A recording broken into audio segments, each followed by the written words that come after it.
Welcome to episode 20 of CyberBytes, the podcast. I'm your host, Joseph Cooper, co-founder of Aspiron Search. This week's guest, we have Armaan Mahbod, Director of Security and Business Intelligence at DTEX Systems, where he's spent almost the last 7 years. A seasoned insider threat investigator and researcher, Armaan reveals all about the insider threat for us on this episode. How you doing, brother? I'm great. Thank you for having me. No, good to have you on, mate. I know we only spoke 2 days ago, so we've got this podcast live pretty quickly. Talk to me about the swag. Mercedes side, Williams Racing. Well, with DTEX, we've had some history with Williams Formula One and a lot of other racing companies. So, they have to protect their IP. We've been really pivotal in doing that, and so we got a little lucky swag on the side with it. I love it. I wear this every other day. To be honest, I'm a Mercedes man myself, so I'm pretty jealous of that gear. I love it. Like I say, man, great to have you on.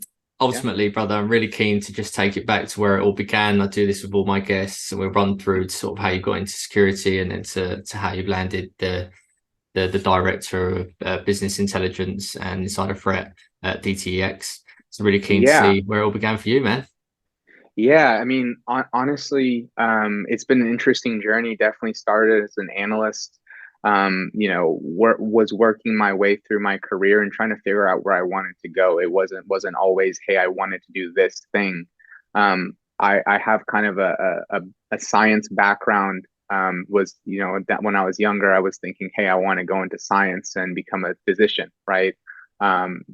Things change, and my understanding of business and my love for business, it kind of became this interesting merriment of being able to be a scientist in a sense, but from a behavioral research perspective, obviously being an investigator, but then also being able to apply myself from a business aspect, which is obviously why I'm at this role.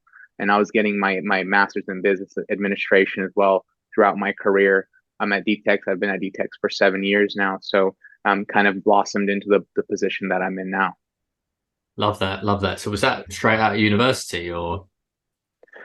In between university, I was trying to figure things out and wasn't 100% sure. Got a kind of an internship role, doing a little bit of sales ops, getting a feeling for that, and then kind of pivoted over to DTEX and had an opportunity to kind of just figure things out.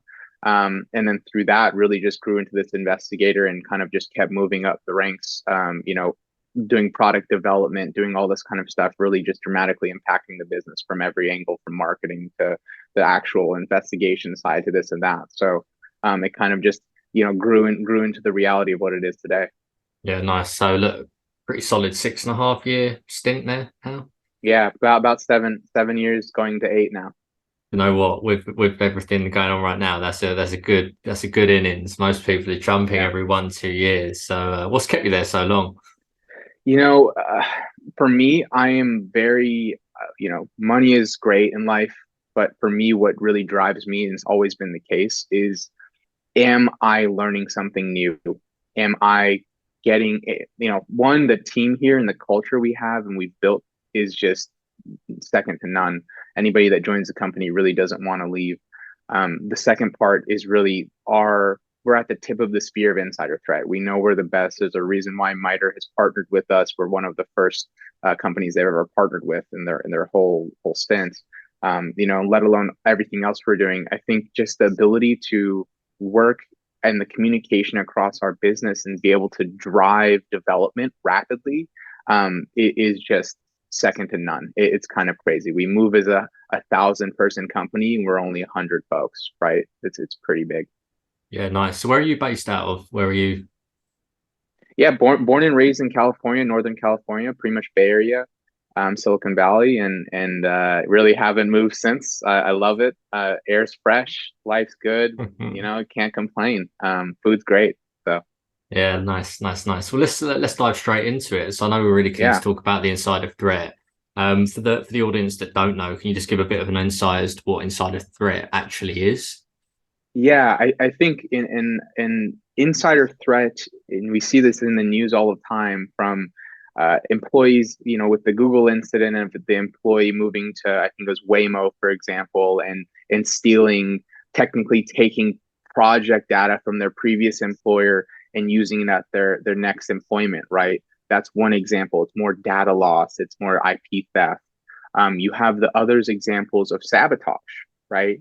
I get let go of a business and I'm disgruntled. I actually will look to impact that business negatively before I leave. It could be IT sabotage, critical infrastructure, things like that. There's a bunch of other things, workplace violence. There's physical harm. There's intellectual harm. There's a myriad of things. There's harassment over the years at DTEX. I mean, I've seen it all. I've literally seen it all. Where sometimes even law enforcement needs to get involved for things that we wouldn't have hoped to have seen on somebody's corporate asset, related to things that aren't even business related. So, I can tell you I've seen it Wow. all. We could probably talk for hours about that. It goes that deep, right? Jeez. Okay, cool. Yeah, Well, forgetting that stuff, because I can only imagine what some people get up to in their spare time. yeah, Um, but what's the difference between insider risk and then insider threat? 'Cause I know they're two different yeah, things. yeah. 100%. I think, when I do mention data loss, for example, it's kind of two sides of the coin. An insider threat is an outcome of an investigation, whether somebody's malicious, compromised, they're in collusion with other people. There's been a myriad of investigations that I've gone through where it's touched upon all of those things. Even social engineering that we've seen, that's not out of the question. It's more difficult to do, but you see that. Now, really the reality is more than 50% of people that take some of their work with them, right, and go to their next job, 12% of that is actually IP, right? And that's kind of something to keep in mind. That's the main core of many organizations' problems, is the data loss. Now, what the intent of somebody doing that and why they did that and all of that stuff, that's kind of where you teeter totter between the two, right? If I did it intentionally and I did it on purpose, X, Y, and Z, it's a threat. Still a threat at the end of the day, but a risk is something where, for example, people are downloading applications in the business that aren't approved. They are essentially expanding the corporate attack surface, unnecessarily. It's the risk and governance of your business. Well, how are we establishing the swim lanes of what I expect from employees? What should they be doing? How am I educating them on that? Am I reminding them of that? Those are the things that some businesses need to expand on. So sometimes, Mm. for example, I'll give you a really clean example. Right now, Chat GPT is the hot news, right? The end of the day, you know, there's many concerns with Chat GPT from an insider risk perspective, right? Because one, if I don't know if you knew this, but if I go and put some code in my corporate code into there and say, hey, I would like you to enhance this or do this or that, well, now actually that code is now part of Chat GPT's knowledge base. So now if you came into play and said, well, hey, please explain to me what DTEX's code is like, right? It'll tell you, right? Because it Mm. has that knowledge now. So there's a data loss threat, there's a actual IP threat, there's a malware threat where you could say, hey, I want actually to, you can massage the Yeah, wording, yeah, but yeah. I want a backdoor into DTEX, or like you could start to manipulate it in this way. And obviously there's Reddit threads and all this stuff on the internet of how to kind of navigate and snake your way into being able to get what you want. But that's a risk at first, right? Then what is the intention of somebody? And obviously that's something with our behavior patterns and indicators and our algorithms, we're able to try to attempt to get to that point of determining what someone's intent is without actually having to ask them, right? That's really important. But that's kind of a part of that. And a risk becomes a threat. And you need to realize, and companies need to realize, that you want to address the risk so that you mitigate the threats. If I start to teach people what I expect of them in a business, then actually that does translate into the end result, right? Mm. Less threats, less outcomes. They question what they're doing in a positive way, right? When they think of doing something negative, hopefully they realize that there is consequences to that and that it's not easy to get away with those things. So that's really important. Yeah, I can't remember if it was Google or Samsung a few weeks ago, but one of the employees put all the source code into Yes, ChatGPT. Yeah, yeah, it's a insane. daily occurrence. I'm Yeah, telling you, yeah. it's a daily occurrence. And is it Google or Goldman? Somebody's actually said that they will prohibit the use of ChatGPT in the office space. But anyway, it's great. So, what are some of the motivations behind people actually? You mentioned the 12% of Yeah. IP theft. What are some of the motivations for people to actually do this? I'm guessing sort of monetary, but like, what are you seeing as some of the main? That's such a great question because like there's kind of two parts to this, right? There's the cyber indicators that we look for, right? And in some cases, we're also slightly involved in the environmental factors and understanding what. So, for example, it could be that at home I'm going through a divorce, right? That could be an impact. That could be a financial impact, an emotional impact. That can determine me changing my mood. Maybe I'm not so stable as a person in that time of my life, and that leads me to do sabotage or do these other things that could negatively impact the business, right? And something could have ticked me off. It could be that I'm in gambling debt. It could be that you know, someone in my family is under medical distress, right? There's always even in terms of the internal environment of the business, maybe I'm not getting along well with my boss, and I'm going to sign him up for this website that constantly harasses him and his family, right? Or her and her family. So there's always this massive box of why, really. The good thing is that the funnel of what the action is a little bit less. Thank God, there's a little bit less of that. So it's either really data loss, sabotage, physical harm. At least you can bundle those, Yeah, but yeah, the yeah. precursors are a little bit more wide and broad. Yeah, yeah. So obviously over the last 6 years, I imagine you've seen a lot of different changes and the evolution of the landscape's changed a lot, particularly with the last few years and everybody going remote. Has that had like a Mhm. bit, was that quite a visible impact of the insider threat increasing where people were moved to working remotely and it being a lot easier, I guess, to be able to do that sort of malicious stuff? No, that's a great point. I think when we talk about environment and how it's interesting from a behavioral perspective how we hold ourselves when we're by ourselves versus how we hold ourselves when we are with others, right? And it's so interesting how that plays a part into what somebody does. For example, if I'm in the office, I may not necessarily kick my feet up on my desk because of the perception of that. If I'm working at home, I'm comfortable to do so, right? And taking on those actions because I'm not even having to think of somebody seeing me and thinking a certain way about what I'm doing.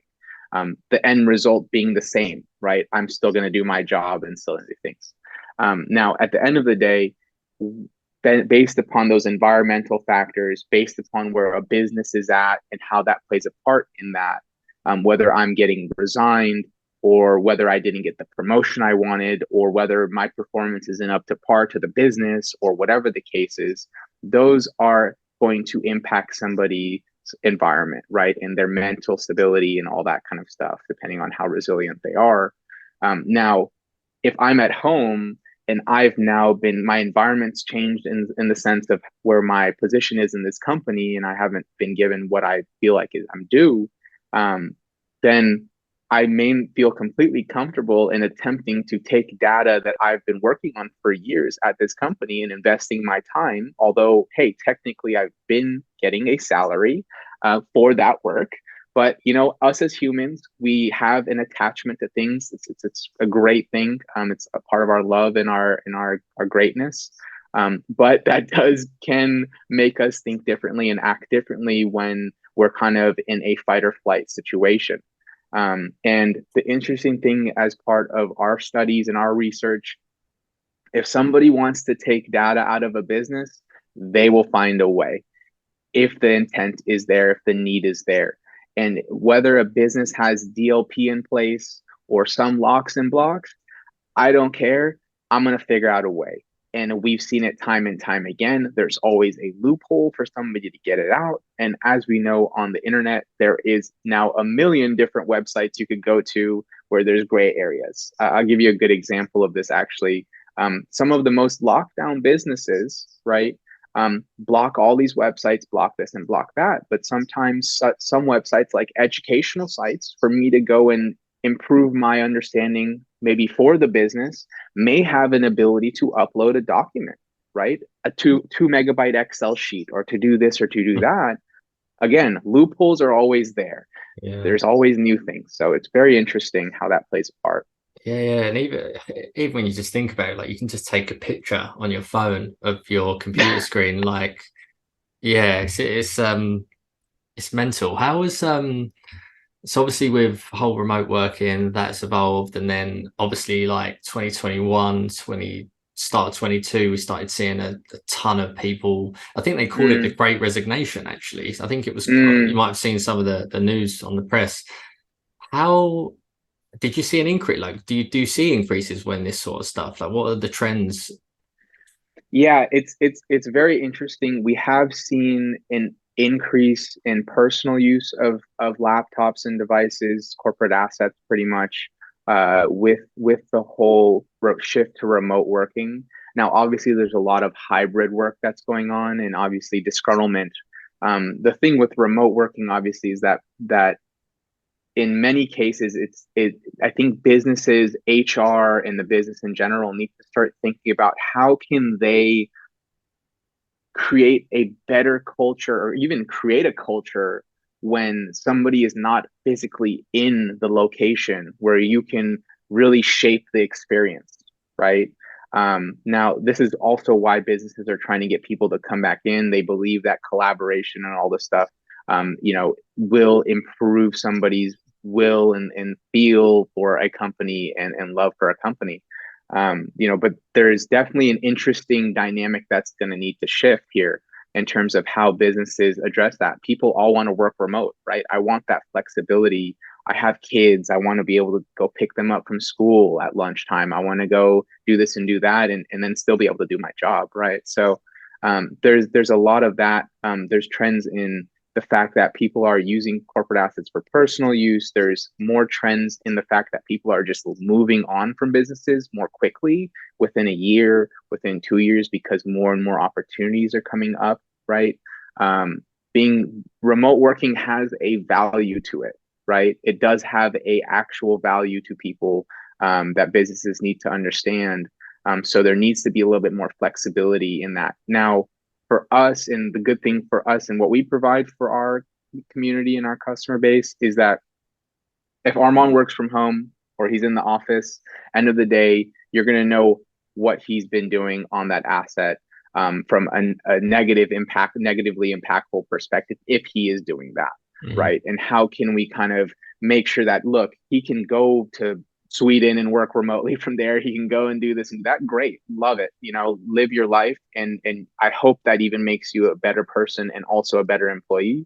But I need to make sure that, you're not being impacted by the environments that you're putting yourself in, and you're not opening the door to other people to take advantage of you and your role in this company, or you to obviously negatively impact the company if something like that needs to come to place. Nice. I guess that ties in nicely with what can executives do to mitigate this sort of thing, because there's so many different types of insider threat, like you mentioned earlier. You mentioned just then, like what other stuff can execs do to try and, I guess, mitigate? Yeah, it's a great question. It's not an easy thing, right? I think there's a multitude of things. I think, and it's difficult as your business is larger and how long it's been around. But shifts can be made, right? For us, the information that we can see and provide to businesses gives us a realistic perspective rather than a thumb in the air perspective of what is actually going on in a business. What different departments are performing or performing, security risk concerns in one way versus another. For example, marketing may be downloading pirated software so that they can, do some of the marketing fun stuff that they love to do, which is obviously great for business. Now, with that realistic understanding, then you can actually say, this is where we stand, this is where we should be. How can we get to that, right? How can we bridge that gap? And that's really critical. The bigger perspective here in the grander scheme of things is, how can I improve our culture, right? How can I really make sure that this is a place where people want to be a part of, want to work, and want to be engaged and want to do things, right? All of that is difficult, but it is something that I think businesses need to start thinking more of. It's not just what I pay somebody, but it's what is their experience while they're here. Do they want to come back, right? Maybe they do leave. Will they want to come back and be more of an impact? There's a lot of factors at play. It's hard to give you a perfect example Yeah, of one no, for thing. sure. Considering there's Yeah. so many different variables, for sure, for sure. Hmm. Look, we're close to wrapping it up, but it's gone so quickly. Sort of finalizing it, like, what do you think is the future for insider threat? How is it going to evolve further? Obviously, we've got AI and all various things like that coming in. Like, what do you Mm, think? What's the future looking like for DTEX? What's on the roadmap? What are you sort of doing? mm. I love that question. I think with the maturity of this is interesting. Security originally was, we're in a physical place, right? We're all in the same building. We don't even have laptops, right? Then it's shifted to, oh, now people can connect to the Wi-Fi. It's not Ethernet, and it kept shifting and evolving to now where we're at, where it's this whole, technically your employee is global, right? Employee base is global. What's interesting is that in terms of how security has needed to evolve to address these issues, now it's people are starting to, businesses, not just people, are becoming more understanding that actually insider threat is the biggest problem. And I don't like to call it insider threat because that's not fair. It's more the fact that the people that are part of your business all are individual doors into your business, right? Whether it's physical doors or virtual doors. And so then it becomes a need for, look, if 90% of even my external threats are stemming from a mistake or intentional act that is done by somebody inside my business, we need to make sure that we have enough of a forensic audit trail and data to be able to mitigate those things. Obviously, have other tools in place to address those immediately, lock and block, and do all this kind of stuff. Now, this is what is happening, right? The businesses that are at the tip of their maturity, at the spheres, the critical infrastructures, a lot of them that do work with us and work with MITRE as well, are all driving in this way where it's, the people in your business are the top tier. It's not the network blocking and stopping these malwares from coming in. Those are happening. Those are easy to mitigate. Those aren't the real concern of what's actually stemming. So the shift in terms of the market is understanding that, look, we need that data. We need that real-time audit trail first. That's the core of our stack. We need to obviously have some sort of VPN in place. We need to have some sort of network controls in place. Excellent. And then maybe some tool to aggregate that data together if that is even necessary, if there is other disparate data sources. From a model perspective and an AI type of analytical perspective, there really needs to be a better understanding of the use cases. A lot of businesses think that I can take on the Windows event logs or things. I know I'm getting a little detailed, but I can take in this information and this is going to solve my problem. It's not user focused. Don't be fooled by big business marketing. I'm taking myself away from DTEX for a second. Don't be fooled by big businesses that have millions of dollars to spend and tell you that they can solve it. They can't. It's a complex problem. You need more information. You need less noise and high fidelity information to solve this stuff. Models come in place of that as well. It adds on top of that. But when you have crap data, you're going to get crap results at the end of the tunnel. So, you need to consider that first and move from there. So there's a big shift in the market. I'm loving where things are going, honestly. And it's going to be a very interesting time as we move forward. I think a lot more integration of all the data to play and feed into the insider threat team, which should be part of the core of a business's focus. The insider risk program should be the core focus. So I think that's I just hope so, that yeah, man. I think that's just so overlooked as well. You think it is about insider threat, like, yeah, nah, that's nothing. Let's focus on something more like right. essential software related, something like that. But yeah, wow. Look, we could probably talk for hours We because it could. is such an interesting, fascinating topic. I just want to say thanks for coming on, brother. Wish you all the Likewise. best of Thank you for having success, me. and yeah, let's absolutely stay in touch. Brilliant. No, thank you for having me. I'm glad, and I would love to support more. I just love to have these conversations because I think education in what is going on in the tip of the spear, the front of the spear, is really important. And I really think that I would love to further lift and uplift a lot of the people who are interested in insider threat and insider risk in general. So, I'm glad to have it. Thank you for having me. I really you're the appreciate man. Thanks, man. You're the man. it.